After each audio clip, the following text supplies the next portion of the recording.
35-40 के आगे 50 तक भी जा सकती है। अच्छा, एक गाय एक दिन का 50 लीटर? हाँ, 50 लीटर दूध दे सकती है। कारगिल कंपनी को ये चूज किया, हमारे पास 4 साल में कारगिल का ही खाद लेते हैं। इसका जैसा चालू है तो हमारा दूध एक ही सरी का चल रहा है। ओके।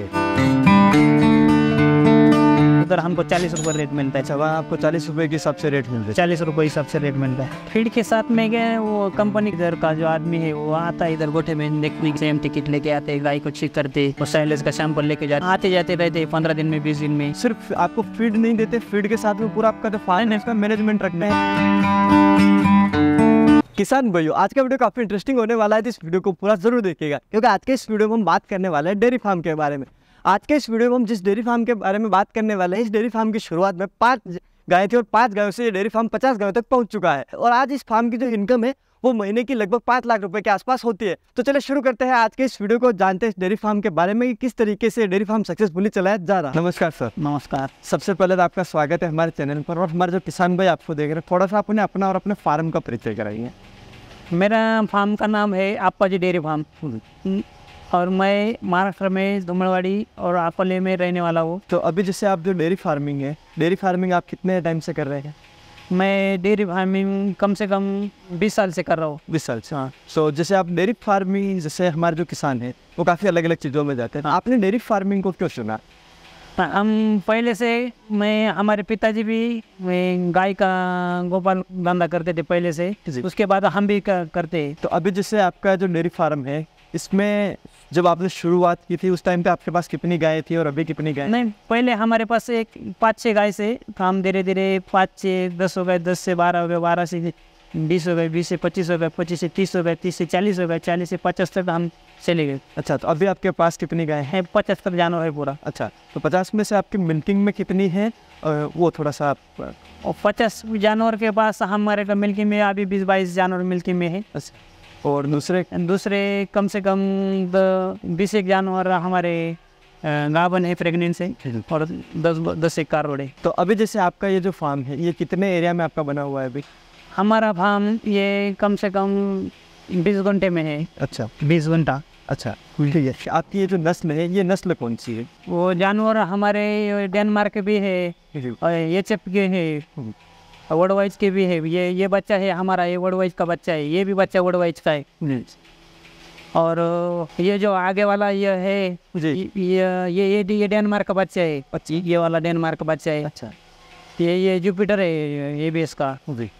तो अभी जैसे कि हम देखते हैं कि हमारे काफ़ी किसान जो डेयरी फार्मिंग स्टार्ट करते हैं, वो क्या करते हैं, वो सोचते हैं कि हम हमारी जो देसी नस्लें हैं, भारतीय नस्लें, उनसे मतलब डेयरी फार्म को चलाते हैं। तो आपने फिर इस नस्ल का क्यों सिलेक्शन किया, इन नस्लों का, उसके बारे में आप? ये इसको दूध ज़्यादा रहता है, वो जो गिर है उसको दूध कम रहता है, और इसको दूध थोड़ा ज़्यादा रहता है, 35-40 के आगे 50 तक भी जा सकती है। अच्छा, एक गाय एक दिन का 50 लीटर? हाँ, 50 लीटर दूध दे सकती है। ये जो हमारी ये बड़ी गाय है, ये वाली, ये मिल्किंग में 40 के आगे जा रही। अच्छा, ये गाय एक दिन का मतलब 40 लीटर के आगे जा रही। अच्छा, हाँ। तो अभी जैसे आप हमें ये बताइए कि आपका एक दिन का जो सुबह से लेकर शाम का जो शेड्यूल है, एक दिन में आप क्या क्या करते हैं इस डेयरी फार्म में, वो सुबह से शाम तक का शेड्यूल थोड़ा? और हमारा शेड्यूल, हर दिन का शेड्यूल ऐसा होता है, सवेरे 3:30 बजे से शेड्यूल चालू हो जाता है जी। 3:30 बजे से गाय को साइलेज डालने का, भूसा डालने का जी, और उसके बाद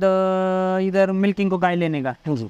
मिल्किंग को 4 बजे गाय मिल्किंग को आती है, 4:30 बजे मिल्किंग चालू होता है। उससे पहले हम गाय को खाद खिलाने का, हर गाय को जितना दूध देती है उसी हिसाब से खाद खिलाने का गाय को, और खाद खिलाने के बाद मिल्किंग चालू करने का। ठीक है। और 6 बजे 4:30 बजे मिल्किंग चालू हो जाता है हमारा, और 6 बजे मिल्किंग खाली हो जाता है। 6 बजे के बाद फिर गाय पानी पीने के जाती बाहर। उसके बाद फिर दोपहर का साइलेज लाने का, चारा वेरा ला के रखने का, वो चलता है। शाम को आप क्या मतलब क्या शेड्यूल होता है? शाम को फिर हमारा 2-2:30 बजे से बाद फिर सुबह चालू हो जाता है, फिर गाय अंदर लेने की, साइलेज डालने का, खाद डालने का। फिर जो सवेरे जो शेड्यूल चालू हो गया वो वापस 2 बजे से बाद चालू हो जाता है। 2 बजे से आपका शेड्यूल चलता है। फिर शाम को कितने बजे तक आपकी मिल्किंग चलती है? शाम को 4:30 बजे से मिल्किंग चालू हो गया, तो 6 बजे तक मिल्किंग होती है। 1-1.5 घंटे में मिल्किंग हो जाता है। ठीक है। 1-1.5 घंटे में 200 लीटर दूध निकल जाता है। अच्छा, तो अभी जैसे एक दिन का आपका जो दूध का उत्पादन है, ठीक, दूध का टोटल कितना उत्पादन होता है प्रतिदिन? हमारा 400 लीटर दूध जाता है एक दिन का? एक दिन का। अच्छा, 20 जानवर है मिल्किंग के लिए, 400 लीटर दूध जाता है। ओफो, ये ठीक है, यानी कि 20 पशुओं से आपका 20 से ज़्यादा होगा, 2-3 ज़्यादा होगा, 20 से 22-30 होगा। जी। हाँ, तो 350 से 400 लीटर दूध हमारा चलता है। ठीक है। तो अब जैसे आप अभी जैसे इतनी गायों को अगर हम 20 गायों की मिल्किंग करते हैं, हाथ से तो मिल्किंग होती नहीं, हाँ, हाथ से नहीं। तो फिर आप मिल्किंग कैसे करते हैं, किस तरीके से? मिल्किंग हाथ से नहीं, दूध वाला मशीन है ना हमारे पास, 4 मशीन है। जी। हाँ, तो मिल्किंग मशीन से आप मिल्किंग? हाँ, मिल्किंग मशीन के दूध नहीं। तो जैसे अभी 4 मिल्किंग मशीन से आप मिल्किंग करते हैं, हाँ। तो कितना टाइम लग जाता है एक बार में 20 पशुओं का मिल्किंग करने में? 20-22 पशुओं का मिल्किंग करने के लिए 1 घंटे के अंदर हो जाता है। 1 घंटे में आप 4 मशीनों से 20 से 22 पशुओं की मिल्किंग कर लेते हैं। अब जैसे आपका ये जो फार्म है, इस फार्म को आप चलाते हैं, तो इस फार्म को चलाने के लिए आपको लेबर कितनी लगती है? लेबर ये फार्म चलाने के लिए कम से कम 2-3 लेबर मांगता है। अच्छा। तो हमारे पास अभी एक ही लेबर है, जी। पर हम कम से कम 6-7 महीने का साइलेज बना के रखा है। अच्छा। साइलेज बना के रखा है, बुश भी साल भर का बना के रखा है, इसलिए अभी एक से काम हो जाता है। अभी एक लेबर से काम हो जाता है। हाँ, ठीक है। इससे पहले हमारा 2 लेवल थे, पर अभी साइलेज 6 महीने का बना के रखा है ना, इसलिए 1 लेवल से काम हो रहा है अभी। अच्छा, ठीक है। फिर जैसे आप अपना जो दूध है, अपने दूध को आप बेचते कहाँ हैं? हमारा दूध जो बेचते हैं हम, उधर जो ग्राहक लेके जाते हैं दूध, 1-1 लीटर दूध लेके जाते हैं, उधर हमारा दूध जाता है पूरा। ओके। कम से कम 300 लीटर दूध उधर जाता है। ठीक है। हाँ। तो फिर जैसे आपको अपनी रेट क्या मिल जाती है दूध? हाँ, उधर रेट ज़्यादा मिलता है हमको, डेयरी में कि 30 से कम रेट मिलता है, उधर हमको 40 रुपये रेट मिलता है। अच्छा, वहाँ आपको 40 रुपये के हिसाब से रेट मिलता है? 40 रुपये हिसाब से रेट मिलता है। ठीक है। तो अभी जैसे आपका ये जो फार्म है, हाँ। ये इस फार्म को आप चलाते हैं, तो लगभग एक महीने का आपका खर्चा कितना आ जाता है इस फार्म को चलाने से? महीने तो खर्चा आते ही कम से कम रोज़ का हमारा 3-3.5 गुनी खाद का जाता है। अच्छा। 3.5 गुनी बोलेगा तो कम से कम 164 में 7,500 का खाद जाता है डेली का। ठीक है। जो फीड 7,500 का डेली का फीड जाता है आपका? डेली का 7,000 के ऊपर फीड जाता है। और उसके अलावा और क्या आपको कॉस्ट आती है? उसके अलावा और बाकी वो जो मेडिकल खर्चा, डॉक्टर का खर्चा और साइलेज और भूसा। अच्छा, इसकी कॉस्ट आती है। अब जैसे आपने बताया कि साइलेज के बारे में, तो आप कौन कौन से सीजन में आप पशुओं को हरे चारे में या फिर सूखे चारे में क्या क्या देते हैं, वो भी आप मेरे को थोड़ा समझ। सूखे चारे में आपको हमारे पास गाउंडा है। अच्छा। और साइलेज और गाउंडा मिक्स करके खिला दी। अच्छा। जो हरे चारे में हमको खाली गिन्नी के होते, पर अभी वो खाली चलाने का ये कम हो गया तो चलाने का नहीं। तो उसमें कुछ जान नहीं है हरे चारे में जी, वो वैसा साइलेज मांगता है जी। तो अभी जैसे हरे चारे में तो आप जो गिन्नी घास है वो देते हैं, और सूखे चारे में आप एक तो साइलेज देते हैं, साइलेज, और जो गेहूं का भूसा होता है वो भूसा देते हैं। ठीक है। तो आप साइलेज कौन सी फसल का मतलब सबसे ज़्यादा इस्तेमाल करते हैं? साइलेज वो चिक वाली मक्का का करता है। मक्का का? हाँ। ठीक है। तो जैसे हाँ, हमने काफ़ी जगह पे देखा है कि जो साइलेज का इस्तेमाल करते हैं वो साइलेज खरीद के लाते हैं। तो फिर आप साइलेज खुद बनाते हैं या फिर साइलेज खरीद? हम अभी इतना गोटा चला रहे, हम साइलेज कभी खरीद के नहीं लाए। अच्छा। हम खुद ही घर का खेत में मक्का लगाते जी, वो हमारे हिसाब से साइलेज बनाते। तो कितने एरिया में आप मक्का मतलब लगाते हैं? तो कम से कम साल भर के लिए ये इतना जानवर को कम से कम 10-12 एकड़ मक्का लगता है। 12-13 एकड़ से ज़्यादा ही लगता है पूरे साल के लिए? साल के लिए। ठीक है। अभी जैसे हम देखते हैं कि जैसे अभी आप सूखा चारा या फिर साइलेज जब देते हैं तो आपको प्रतिदिन कितना कितनी मात्रा में ये चाहिए होता है आपको? कम से कम इतना जानवर में कम से कम रोज में 1 टन से ऊपर साइलेज जाता है। 1 टन से ऊपर आपको साइलेज चाहिए डेली का? ठीक। जैसे अब साइलेज की बात हुई, चारे की बात होगी, चारे के बाद में बात आती है कि भाई जब हम अपना दूध उत्पादन के लिए अपन डेयरी फार्मिंग कर रहे हैं, सबसे मेन चीज़ होता है हम जो कांस्टेंट फीड देते हैं। तो आप कांस्टेंट फीड कौन सा यूज़ करते हैं, कैसे देते हैं, उसके बारे में भी आप थोड़ा सा। अभी फीड ऐसा है, जो दूध वाली गाय है, मिल्किंग वाली गाय है, 30 लीटर के आगे वाली है, 25 लीटर के आगे वाली है, उसको 10,000 देता है कारगिल का। अच्छा। 10,000। और ये 20 लीटर के नीचे है, 15-16 लीटर 20 लीटर तक, उसको 8,000 देते कारगिल का। अच्छा। और जो गाभन है उसको जो 7वां महीना लगाए उसको डेयरी प्रोटीन देते, 9वां लगाए उसको ट्रांजेक्शन देते। और छोटे बच्चे जो बछड़ी है उनको कारगिल का काफ स्टार्टर देते। उसके बाद उनको ये देते कारगिल का दूसरा जो देता है वो। तो ठीक है, तो अब जैसे आप हमें ये बताइए कि आप जैसे बताया कि आपने कि आप जो सारे प्रोडक्ट हैं कांस्टेंट फीड में या फीड में जो भी आप प्रोडक्ट यूज़ करें वो सारे कारगिल के प्रोडक्ट यूज़ हाँ, कारगिल। आपने कारगिल कंपनी को क्यों सेलेक्ट किया, इसके फीड को क्यों सेलेक्ट किया, उसके बारे में आप? कारगिल कंपनी को ये चूज किया, हमारे पास 4 साल में कारगिल का ही खाद लेते हैं। उससे पहले हर कंपनी का खाद का कॉन्सेंट्रेशन ऊपर नीचे हो जाता है। अच्छा, कभी अच्छा आता है, कभी कम होता है, कभी दूध बढ़ता है, कभी कम हो जाता है। इसलिए अभी इसका जैसा चालू है तो हमारा दूध एक ही सरी का चल रहा है। ओके, यानी कि इसका जो फीड है वो आपको मतलब पूरे सीजन में वो एक जैसा फीड मिलता है, एक सरी का फीड न्यूट्रिशन जो मैनेजमेंट है वो पूरा फिक्स आता है। हाँ, फिक्स। ठीक है, तो उससे आपका जो दूध का प्रोडक्शन है वो मतलब सही एक रेगुलर फिक्स तरीके से चल रहा है। और जानवर की भी तबीयत सही रहती है जी, उसकी तबीयत भी अच्छा रहता है। तो जैसे अभी आप फीड देते हैं, तो जैसे आप बता रहे दूध वाली गायों का आप फीड देते हैं, जो दूध वाली गाय को सिर्फ प्रति लीटर, जैसे कोई गाय जैसे 1 लीटर दूध देती है, 1 लीटर दूध के हिसाब से कितने आपको फीड की जरूरत होती है? 1 लीटर के हिसाब से कम 300 ग्राम से हिसाब से फीड देते हैं। 1 लीटर दूध दिया तो 300 ग्राम के हिसाब से दे दो।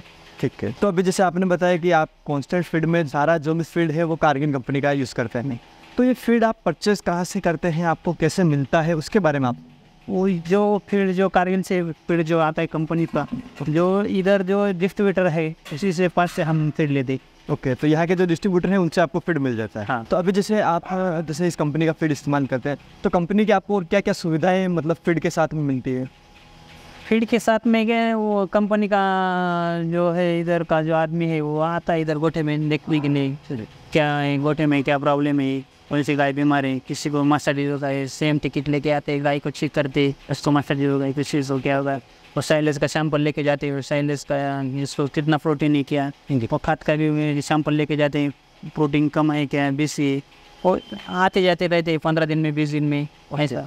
तो यानी मतलब वो सिर्फ आपको फीड नहीं देते, फीड के साथ में पूरा आपका जो फार्म है इसका मैनेजमेंट रखना है कि मैनेजमेंट रखते फार्मर। ओके, कि मतलब क्या क्या चीज़ें की कमी हो रही है, किस चीज़ों को न्यूट्रिशन को कैसे मैनेजमेंट करना है, वो सारी चीज़ों का ध्यान है। वो भी देखते हैं, और कंपनी वाले भी आते हैं, उसको गोटा का मैनेजमेंट भी बता देते हैं कैसा करने का, गाय कैसे खुली रखना मांगता है, कारवड़ का और गाबन का कैसा सुड़ बैठाना मांगता है जी, पार्टीशन कैसा बनाना मांगता है, गाय को सुविधा कैसा मांगता है, पानी नज़दीक मांगता है, और बाकी क्या क्या लगता है वो बता देते। ओके, मतलब इस फार्म को चलाने के लिए आपको जो भी सारी सुविधाएं चाहिए, किस तरीके से फार्म को मैनेज करना है, वो सारी सुविधाएं मिल जाती है आपको? वो बता देते हैं बराबर। ओके, ठीक है। तो अब जैसे इसके बाद में आपने हमें बताया कि पानी के लिए, तो आप अपने गायों को पानी पिलाने के लिए आपने क्या सुविधा रखी है इस फार्म में?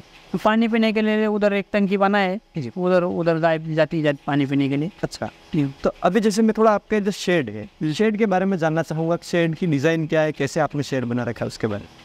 और शेड हमने ज़्यादा ऊंचा बनाया है शेड, पहले नीचे शेड बनाया था, पहले जो छोटा गोटा था उसमें गाय को टेम्परेचर ज़्यादा आता था, इसलिए सीमेंट का पत्थर डाला है, थोड़ा हाइट दे दिया है, इसलिए गाय को टेम्परेचर नहीं आता, गाय ज़्यादा बीमार नहीं हो जा रही। तो अभी जैसे मैं एक चीज़ मैंने काफ़ी फार्म पे देखा है, जैसे अभी आपने जो शेड है उसको दोनों साइड में आपने स्लोप दे रखा है, ठीक है, तो काफ़ी किसान क्या करते हैं कि अपना जो शेड बनाते हैं उस शेड के दोनों साइड पे घूमने के लिए जगह रखते हैं अलग से।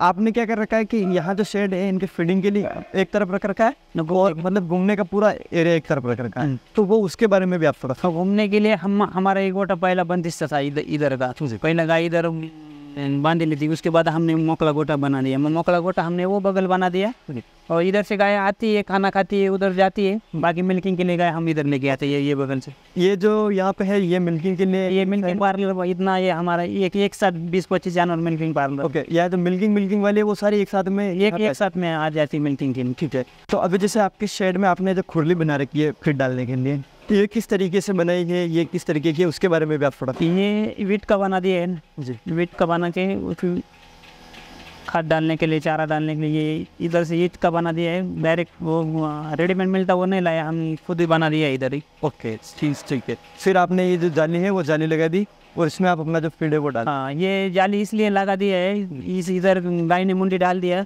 तो दूसरी गाय इसी का फीड नहीं खाता, उतना अपन जितने दूध के हिसाब से फीड डालता है वो वही गाय खा लेगी, दूसरा गाय खाने से। जैसे अभी जैसे ये गाय यहाँ पे खड़ी है, हाँ, तो यहाँ पे इसको हिसाब से डाल दिया कि इसको ये फीड चाहिए, वो इसको डाल दिया, तो दूसरी गाय इसका फीड नहीं खाएगी, दूसरी गाय उसी का फीड नहीं खाएगी, तो इसलिए आपने ये लगा के इस तरीके से। ठीक है, तो अब जैसे एक चीज़ आप बताइए कि हमने आपका फार्म देखा, फार्म में एक चीज़ मेन आती है कि भाई फार्म की क्लीनिंग की, तो आप क्लीनिंग कैसे करते हैं, क्या सिस्टम है उसके बारे में भी आप। साफ सफाई ऐसे अभी ये हमारा जो इधर का गोटा है ना जी। ये ट्रैक्टर से भी या जेसीबी से भी हम पूरा गोबर निकलते बाहर। ओके। हाँ। और ट्रैक्टर के पीछे भी आपने वो लगा रखा है जिससे भी निकालना। हाँ, ट्रैक्टर से भी निकलते हैं जी। और जेसीबी से भी निकल सकते हैं हम। ठीक। पूरा जेसीबी अंदर जाता है, इतना बड़ा सीढ़ बना दिया है ना, इसलिए जेसीबी पूरा अंदर जाता है। जी। और ये जो जैसे आपका जो आपने पाइप लगा रखे हैं, यूरिन आपका जो बाहर निकलता है, ये टैंक आपने क्यों बना रखा है, इसके बारे में भी। ये टैंक ऐसे बना दिए कि वो अंदर का गाय ने यूरिया किया तो इसमें आता है, इसमें से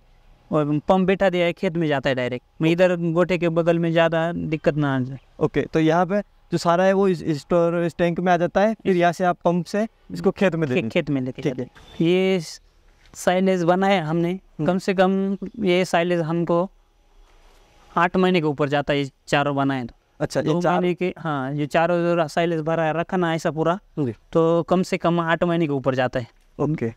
एक जो कप्पा बना है साइलेज का जी, ये कप्पा हमको कम से कम 2-2.5 महीने जाता है। अच्छा, एक जो आपने बना रखा है 2 महीने के 2.5 महीने के पास जाता है। ओके, ठीक है। तो अब जैसे आप इसको साइलेज बनाते हैं तो साइलेज बनाने की क्या प्रोसेस होती है, जैसे आप खुद का बना रहे हैं तो वो थोड़ा सा आप मेरे को समझाइए। साइलेज बनाने का क्या, उधर कुट्टी करके आने का और उधर पेपर डालने का, बीत को पेपर डालने का, वो कागज डालने का और साइलेज डालने का और ट्रैक्टर से दबाने का पूरा। ओके, पूरा आप उसको दबा के फिर ऊपर पॉलीथीन से आप उसको कवर कर देते हैं। कवर करने तो जैसे एक बार जैसे आपने साइलेज बना के अपना पैक कर दिया तो ये कितने टाइम तक चल जाता है? साल भर चलेगा, उसको कोई दिक्कत है नहीं। एक बार पैक कर दिया ना तो साल भर चलेगा उसको। जैसे अभी एक चीज, जैसे हम पे कोई साइलेज बनाता है तो क्या ध्यान रखना चाहिए? जैसे एक बार पैक कर दिया तो उसके बाद में क्या क्या चीज़ों का ध्यान रखना चाहिए?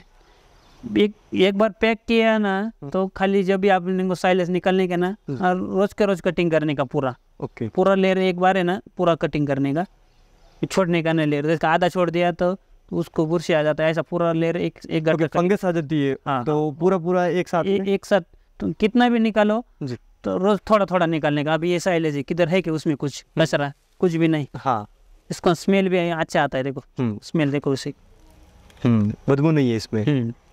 ओके, तो यही चीज़ है साइलेज। लास्ट में हमारे जो किसान भाई इस वीडियो को देख रहे हैं और कोई डेयरी फार्मिंग करना चाहते हैं या फिर डेयरी फार्मिंग स्टार्ट करते हैं तो आप उन्हें क्या अपना जो अनुभव है उस हिसाब से क्या कहना? जिसको नया डेयरी फार्म बनाना ही का है उसी को मैं कहना ये चाहता हूँ, तुम बाहर से गाय मत लाओ। अच्छा, तुम घर का ही थोड़ा थोड़ा गाय बढ़ाओ।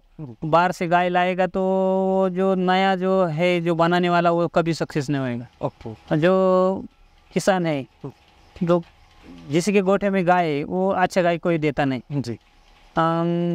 अच्छा जो गाय बेचता नहीं, इसलिए जो जिसको नया डेयरी फार्म करने का है उसको पहले से घर का एक गाय होना मांगता है, उसी गाय 2 होएगा, 3 होएगा, 4 होएगा, एकदम बड़ा नहीं होना मांगता है। धीरे धीरे जाएगा तो वो सक्सेस होएगा, नहीं तो वो बोलेगा अभी हम लगे डेयरी फार्म में जाएंगे 10 गाय एक गट्ठा लाएंगे, जो 10 गाय एक खट्टा लाएंगे उसका 10 बार खोटा एक ही साथ जाएगा और निकलेगा नहीं कैसा गाय, उसको पता भी नहीं चलेगा खोटा गाय कैसा। हाँ, कारण जो आदमी जो गाय जो है वो कभी भी गोठे वाला जो अच्छा गाय कभी बेचता नहीं, जो बेचता है उसमें कुछ दिक्कत वाला गाय तभी बेचेगा। हाँ, जो नया वाला है तो जाके ले लेता है, उसमें समझ में नहीं आता, एक्सपीरियंस नहीं होता है। को गाय बेचता है, ऊपर से तो गाय बहुत अच्छा दिखता है। हाँ, ऊपर से तो गाय दिखने में तो बहुत अच्छा है, वो तो बहुत पैसा भी बहुत देता है, गाय भी लेके आता है, फिर उसको जब भी लाएगा तो तभी पता चलता है उसमें क्या दिक्कत है गाय से। हाँ, ठीक है। इसलिए जो नया जो जिसको धंधा करने का है वो धीरे धीरे आगे जाना मांगता है, 1 गाय 2 गाय उसका बच्चा करके बड़ा करके धीरे धीरे धीरे कम से कम 10 साल में गोठा बड़ा होगा तो चलेगा। वो जो सोचेगा तो 1 साल में मैं 50 गाय का गोठा बनाएगा तो नहीं होगा। हम भी कम से कम 20 साल में इतने तक आए, एक गट्ठा लाया था 10-20 गाय, पर फिर जो सक्सेस नहीं हो, इसलिए हम बता रहे जिसको गाय करने का है वो तो धीरे धीरे से जाओ, खुद का बनाओ, खुद को सीमेंस में खर्चा करो, 2-2, 4-4, 5-5 हज़ार का सीमेंस गाय में भरो, खुद का गाय गोठे में पैदा करो, तभी गोठा सक्सेस होएगा। बाहर से गाय लाएगा तो सक्सेस नहीं होएगा। तो आपने हमारे किसान भैया को डेयरी फार्मिंग के बारे में जो जानकारी दी उसके लिए आपका बहुत बहुत धन्यवाद। तो किसान भैया, उम्मीद है कि आपको हमारा आज का ये वीडियो पसंद आया होगा। अगर ये वीडियो पसंद आया तो इस वीडियो को लाइक करें, साथ ही दूसरे किसान भाई इस वीडियो को शेयर जरूर करें। मिलूंगा इसी प्रकार की एक और इंटरेस्टिंग जानकारी के साथ अगले वीडियो में, तब तक के लिए धन्यवाद।